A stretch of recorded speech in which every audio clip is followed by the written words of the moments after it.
tukwaniriza nate ku radio yaffe enganzi Royal FM 101.6 nga tusinziira wano ku Kasozi Mengo mu University ya Kabaka Muteesa the First Royal University. Nga olunaku olwaleero nga bulijjo tukomye ne program yaffe ennungi. Program yaffe ekwatagana ku nsonga z'amaka nga program eyitibwa obufumbo si mmere kulya. Naye ng'olwaleero tuzze n'omulamwa nga gukwatagana na kameeza. Wenna leero atulaba okimanyi bulungi embeera ezigenda mu maaso ku nsonga kasita twogera ku kameeza, omukyala reactinga atya, omusajja reactinga atya. Mpozi nga sinagenda wala, erinnya lyange nze Fahad Muchunguzi, omuweereza mu program yaffe Nganzi, nga sirinze mu studio zaffe olwaleero, nzize ne baganda baffe ab'enjawulo era nga bagenda tweyanjulira mu maaso awo. Naye era mpozi nga sinneeyongerayo, njagala kubeera nga nkusaba ggwe ali atulaba naawe atuwuliriza nga mutulabira ku channel zaffe ez'enjawulo, subscribe tubasaba mubeere nga tukola ki nga mutwagala. Mpozi ngenda kubeera nga ntandikirawo okubeera nga nsaba abagenyi baffe ab'enjawulo okuba nga batweyanjulira mu mbeera ezitali zezimu. Ngenda kuba nga ntandika n'omukyala atudde wakati munasonyiwa naye katujja tandikiraawo abeere nga atweyanjulira. Omulabi waffe yeekuumidde ku MRIU channel awamu ne Royal Farmer. Osiibye otya eyo? Erinnya Nabbuto Judith, era nga ndi mukyala mukozi ate era nga ndi mufumbo. So programu eno neyanza nnyo omulamu oguleeteddwa nti ssente z'akameeza ezo era ezo zo tandika kutteko. Okay, webale nnyo Madam Judith Nabbuto okubeera nti wazzeemu omulango gwaffe okubanga ojja okutweyungako radio yaffe ennungi Royal FM 91.6. Webale nnyo okubanga ojja mu studio zaffe olunaku olwaleero. Mpozi ngenda kubeera nga manyi kati tukozesa ekiyitibwa gender balance, whereby omukyala ayogera omusajja n'akola ki n'ayogera. Ngenda kusaba muganda waffe atudde ku luuyi luli olwa kkono ewasembera ddala abeere nga tweyanjulira. Taddeyo ssebo. Yes, nkulamusiza gwe wenna ali ku Royal FM 91.6 amanya JJ Draxler, nange olunaku olwaleero mwendi mu studio okubeera nga mbeerawo okubeera nti nno nzitaanya ensonga ezitali zimu ku mulamu ogw'olunaku olwaleero, omulamu gwa kameeza. Nange wendi olunaku olwaleero. Webale nnyo mukulu munnaffe Juma Draxler okubeera nti otweyunzeeko. Nkwebaza okubeera nti olesewo emirimu gyo gyonna okubanga otwegattako mu programu yaffe enganzi ewulirizibwa abantu ab'enjawulo eyitibwa obufumbo si mmere kulya.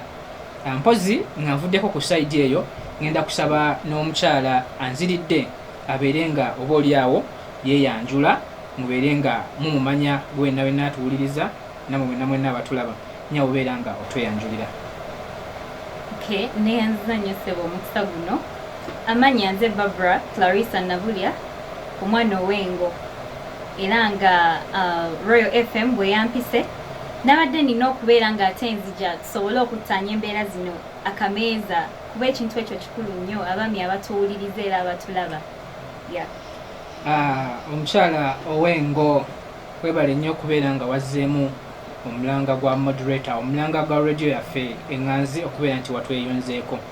Mpozi nga tumalirizaawo, kyesigenda kubeera nga neerabira kwe kwagala okuba nti ntumirako ku muganda waffe ali mu production room atukwata ku kamera, okola kyamaanyi nnyo okuba nti nno osobola okubeera nga oweereza programu eno ku mayengo ga channels ez'enjawulo. Mpozi wano nyino tugenda okubeera nga tutandikira. Obufumbo si mmere kulya. Ensangi zino n'ebiseera ebyayita emabega wonna wazzengawo obutabanguko mu maka. Tujjukire nti amaka ye gundi community etandikirwako okubeera nga ensi yonna ezimbibwa.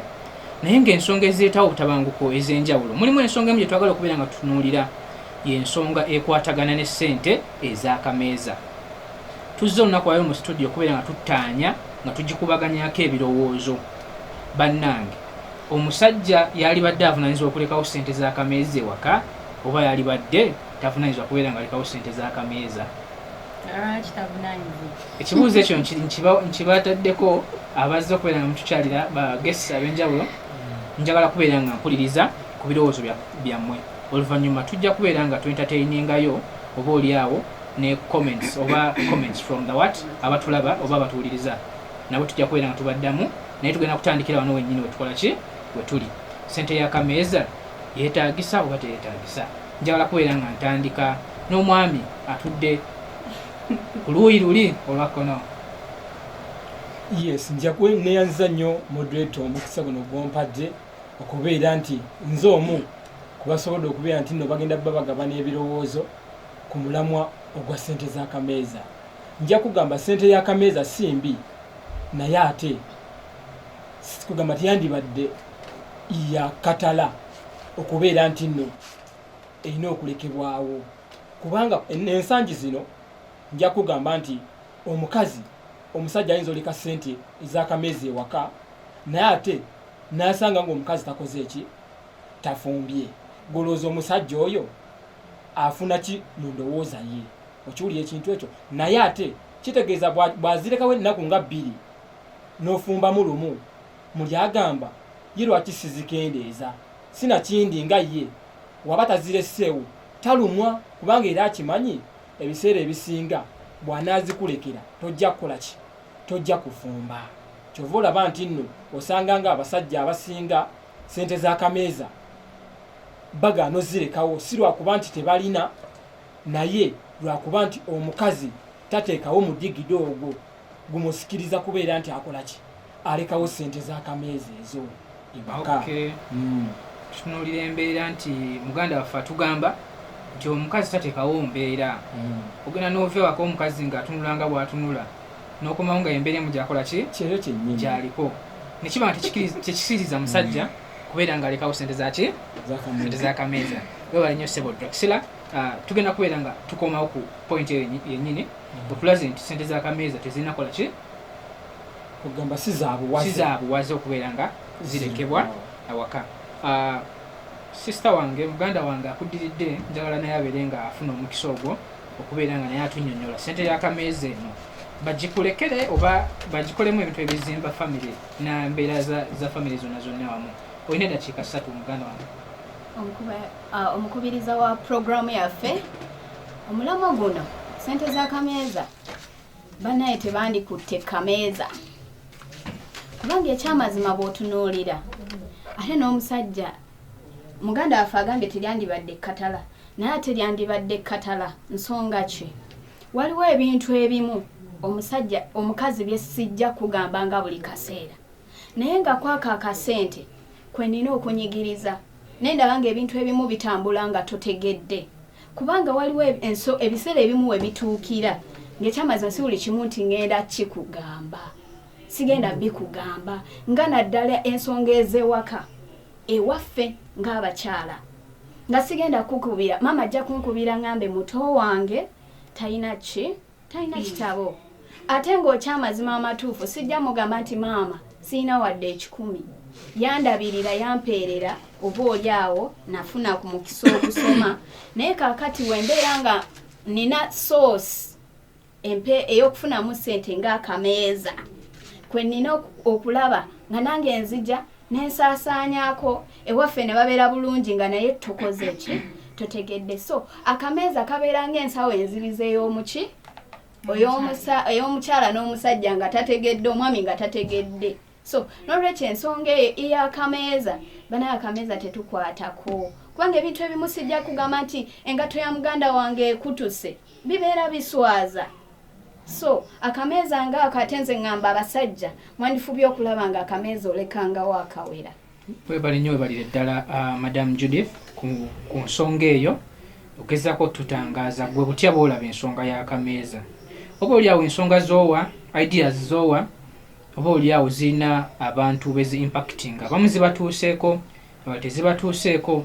Naye mu programu yaffe ya leero tugenda okubeera nga oba oliawo tufuna conclusive remarks, tufuna message esemberayo ddala okulaga omuntu yenna yenna atuwuliriza oba mwenna abatulaba eyo gye muli ensonga ki mazima gye tulina okugenda nayo, kubanga mu programu zino tulinamu kye tuyita informative okubeera nga tuli informative tuinforminga abantu basobole okumanya ensonga ezigenda mu maaso so okubanga oli alina engeri gy'alabamu ebintu so nga tusobola okubeera nga tumukola ki tumuwa embeera endala gy'alina obbirabiramu so ideas ezo tubeera nga tuzaaniriza we bali nnyo Madam Judith tugenda kubeera nga tweyongerayo ku muganda waffe sister waffe anziridde wano wennyini wano wentudde ayitibwa Clarissa webale kubanga otweyungako yogerakira batuuliza Okay, neyanziza nnyo mwami mucunguzi omukisa ogwo nze Clarissa Nabulya Barbara omwana owengo kakati ensonga y'akameeza regardless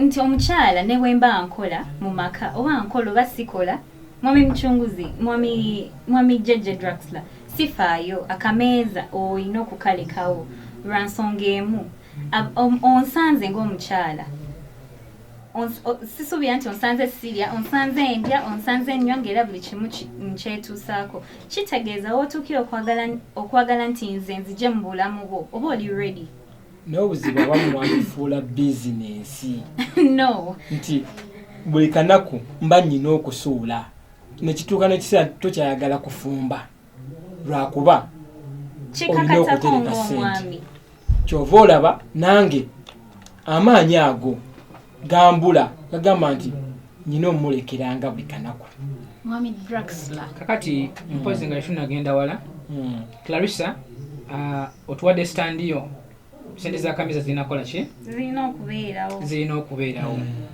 mu mbeera ng'eyo kintu kikulu nnyo nze omukubiza wa program onnange nga omanyi ebintu bino tetutera kuba na side naye ndi musajja tujja genda mu maaso with that point being noted which point ndi musajja kati mu mbeera eyo ndabira ddala nga oba oliawo ensonga abakyala bano ze boogerako nsonga za muzinzi naye Jeje Draxler obadde ogeza ku interveninga Madam Clarissa nga ageza kola ki okubaako point gyawo osobola okubeera nga otuwa ensonga lwaki you want to interrupt oyagala okubeera nga omuyingirira nga awa point ye kitegeeza nti nawakubye okitegeera ayagala okubeera nga nkuwulirako anti ye agenze n'agamba nti oba wemba namusanga akola sente ezo mba nyina okukola ki okuzirekawo no matter what naye ate sente ezo tezirina bbanga za Kkatala kwegamba buli wogamba omusajja nti sente z'akameza naye nyini mu mutima aba akimanyi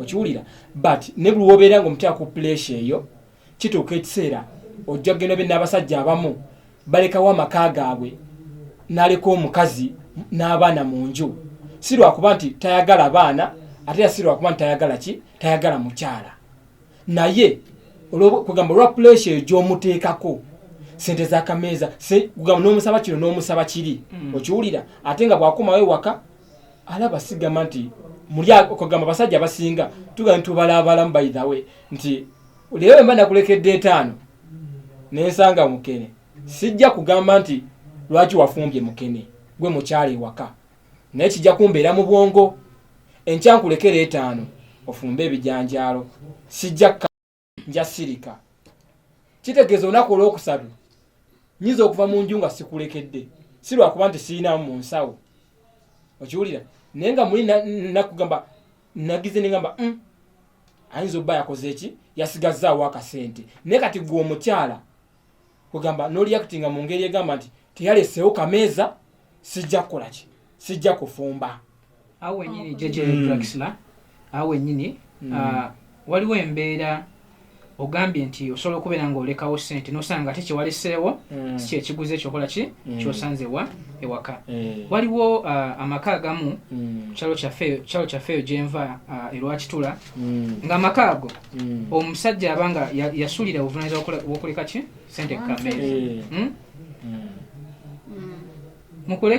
mukusulira obuvunaanyizibwa bwe agenda okusanga olunaku olusookese omukyala nga yafumbye enkoko oba ontegeera olunaku olwaddako kwegamba kale nga embeera ekyuse kitegeeza eri akola ki alabirira kakati ssebo Juma ensonga eyo gyogerako kinga wano obadde obalirira 5 giguze mukene sireseewo bafumbye enkoko okitunulira mu ango ekyekintu ekyo kyekyo lwaki nkugambye nti ayinza n'okulekawo obuvunaanyizibwa bwe nti okugamba nti amaka kangaleke nga alaba nti ssente kugamba aleka nnyingi naye ate kyosaasaanya alaba kyekitono muli n'agambamu naye wembeera nzekka wemba mbadde ndeka 5 bwembeera nzekka 5 tezimmala kyovola abasinga ajja kugamba nti alekawo obuvunaanyizibwa famire n'agireka sirwa kuba nti abaire tajagala kubanga ojja kugenda nti nazzi kuno abakyala okufumba balinga bakutwalira ddala ng'ensonga. Okay, awo nyintu tugenda kubeera nga tukuddira jeje Draxler. Ndaba nga omukyala ayitibwa Judith ayagala kubeera ku kyayogera. Ndakiika ng'emu tube nga tufundikira program ekintu ekiwala ki ekisooka ne Clarissa tugenda kuba tukola eddakiika eyo tugende mu maaso. Jeje Draxler alina akantu kayogedde n'agamba nti terina kuba Kkatala. Ekintu ekyo ngamba kyandibadde kimenyebwawo olw'ensonga nti buvunaanyizibwa bw'omusajja okulaba nga awaka ebintu ebimu actually ebintu bitambula. Omuntu alidde kyateeka omuntu okulya kiri nakyo. So bw'ogamba nti nno si kyatteeka omuntu agenda kujjawa kitegeeza ogenda kunsindiikiriza okubeera nga mpanka wanka. Okay, ndowooza point eyo gitegedde. Ngenda kuba nkuwa omukisa nkola olina kyayagala okwogera naye nga njala tubeere nga tuwa ne sister waffe omukisa abeere nga point eyo agyogerako tubeere nga tugenda mu program mu kitundu kyaffe ekyokubiri. Yeah, thank you. Neyanziza mwami Muchunguzi. Omwami Jeje Juma agambye nti si kya Kkatala naye omwami ali eyo ng'owuliriza Royal FM era ng'olaba MRU TV. Ndi wano okukutegeeza nti akameeza kya Kkatala oba ng'oyagala okukuma omukyalo oyo gwe wasanga ng'oyagala omukuma omusigazi abeere nga wuwo, otherwise ojjagaana okulekawo akameeza osange ng'afumbye enkoko ate ogirye. Anyway, njagala kubeera nga mbasibulira wano mu kitundu kyaffe ekisooka ekya program yaffe obufumbo. Si mmere kulya, tugenda kubeera nga tuwummulamu ate oba oli awo tukomewo n'ekitundu kyaffe ekyokubiri. Weebale kubanga otugobera yonna yonna gy'oli, likinga, subscribinga ate beera nga commentinga. A glance at the aim of regionalism empowerment. Mbakulisizaayo nnyo mu kuwummulamu. Weebale kubanga okyatwekuumiddeko ku radio yaffe ennungi Royal FM 91.6 mpozi ne online platforms zaffe okuli MRU TV nga tuli ne ku Twitter ne ku Facebook ne ku WhatsApp. Mwebale kubanga mutugoberera wonna wonna musinzira. Mbakubiriza okubeera nga musubscribinga, mulikinge ate mucommentinge, musharinge ne video zaffe ez'enjawulo ne program zaffe mbeere nga muziwuliza nga abantu ab'enjawulo nga muzisharinga. Tukomyewo mu kitundu kyaffe ekyokubiri mu program yaffe ennungi eya obufumbo si mmere kulya.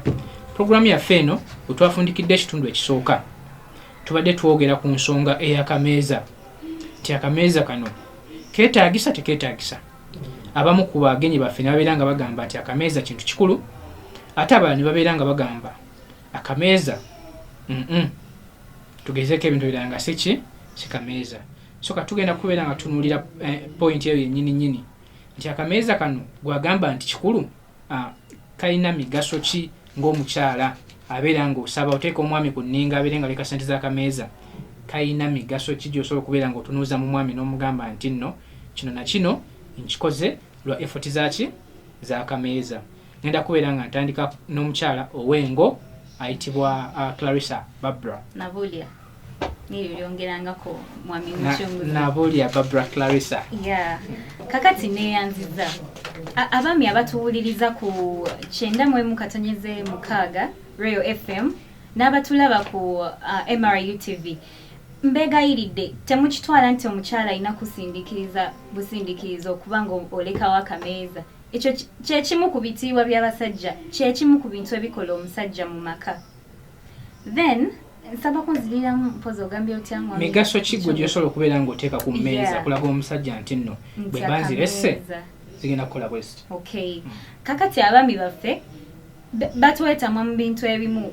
Toyinza kubeera nga weekend n'osaba omwami essente z'enviiri eddako n'omugamba ssebo mpulira ssenyiga nnuma mpaayo ku ssente eddako n'omugamba mwami wange njagala kukola njala. You understand? ate nga ebintu ebyo tuba tulina osigala nga tubikola naye muba nga mutuwasiza olw'ensonga we siibikole ojja genda ononya abikola. Okay, so weesanga nga wampa akameeza nja genda osanga enjala zange nga ziri made naye nga saakusabye ku ssente ne bwe mba nga nkola. Okay. Yeah.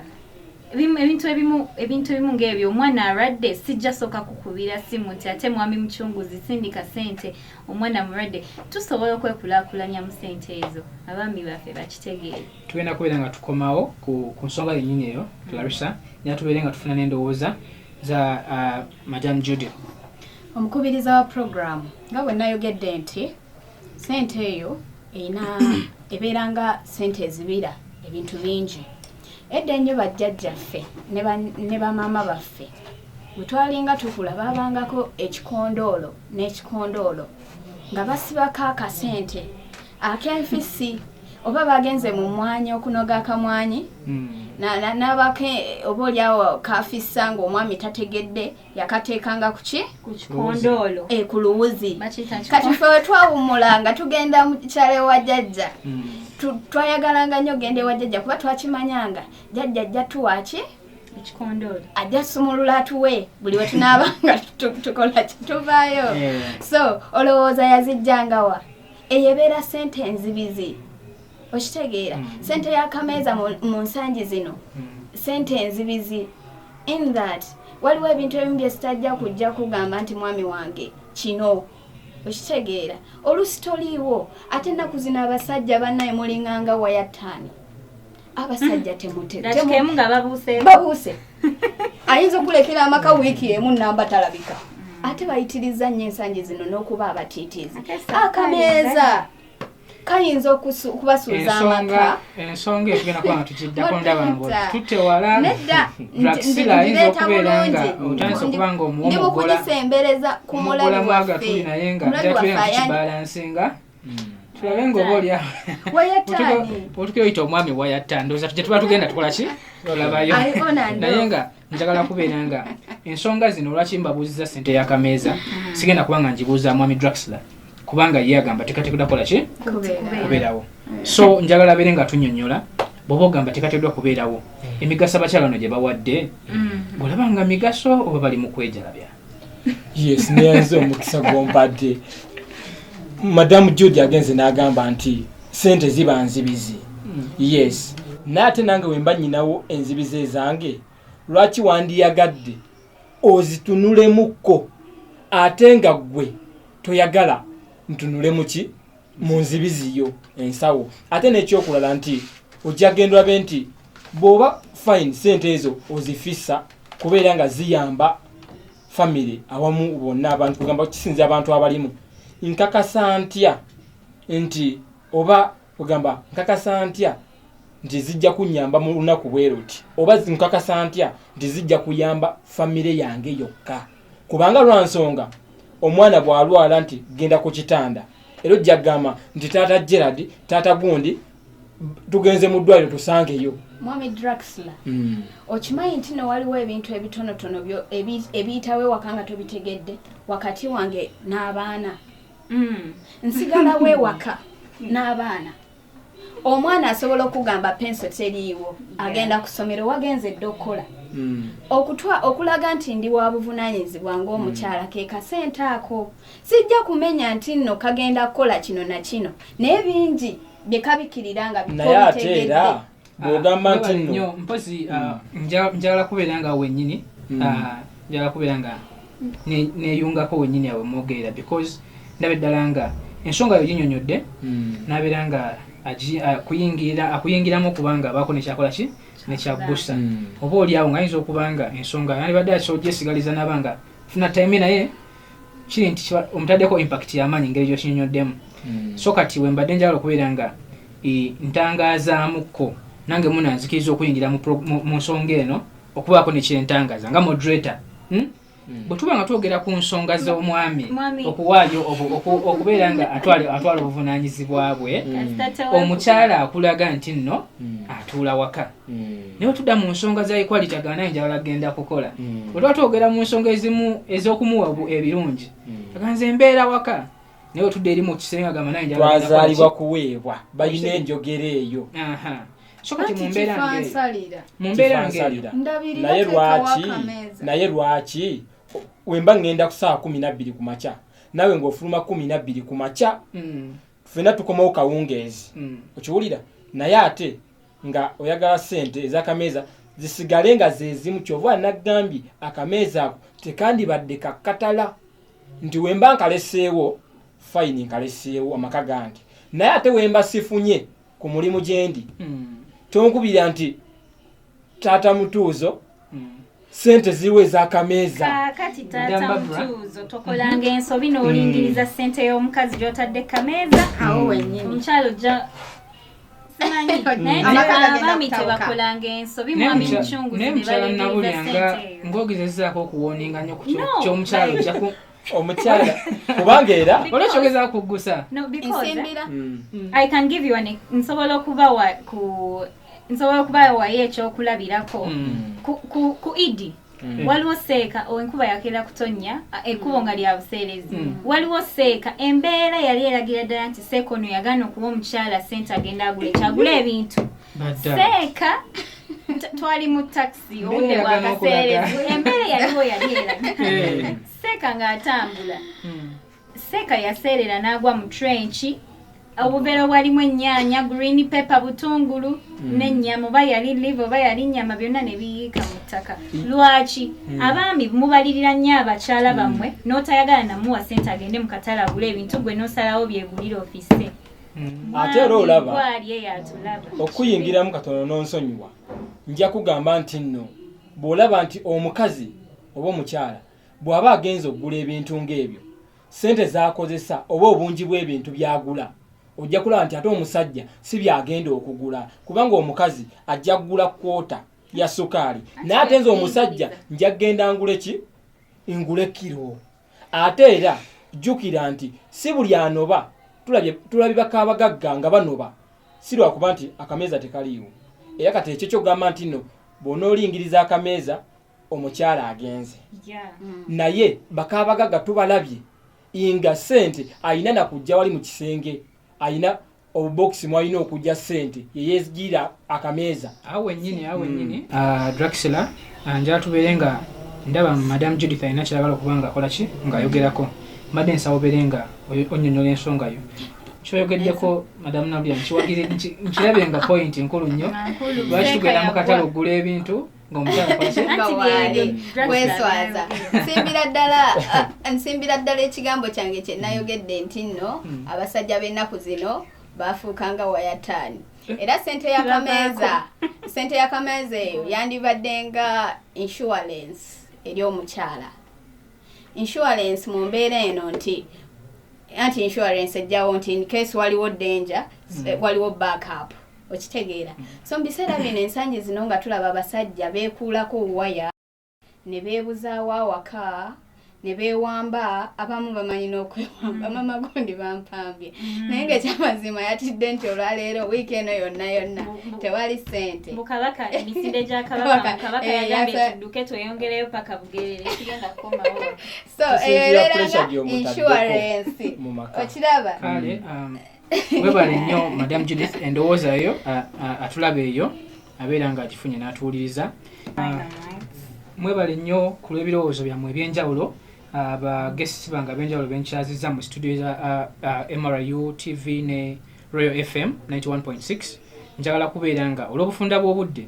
nkubiriza oyo yenna ali eyo nga otuwuliriza nabo bonna batulabira ku mikutu gyaffe egy'enjawulo omuli MRU TV ku YouTube omuli Twitter gye mutufollowingira timubeere nga musharinga video zaffe oba oli awo tunaabeera nga programu yaffe twongera okugitunda mu bitundu ebyenjawulo njagala kubeera nga nsaba buli omu muwadde seconds 10 okuba nga asiibula abatuwuliriza oba oli awo tubeere nga tuggalawo tandise ne Draxler yes gwe wenna abadde ali ku mpozi kyoterabira beera nga otuwaako ne conclusive remarks yes gwe wenna ali akyekuumidde ku 9.6 nja kugamba nti obadde okola kyamaanyi nnyo okubeera nti nno obadde ogoberera bulungi nnyo puroguramu yaffe eno obufumbo si mmere naye nze kyenyinza okugamba abasajja abali eyo nti siwagira nti osule obuvunaanyizibwa bwo naye omukyala teekawo omudigido ogwo okwegamba ogusikiriza omusajja okubeera ntakoowa kameeza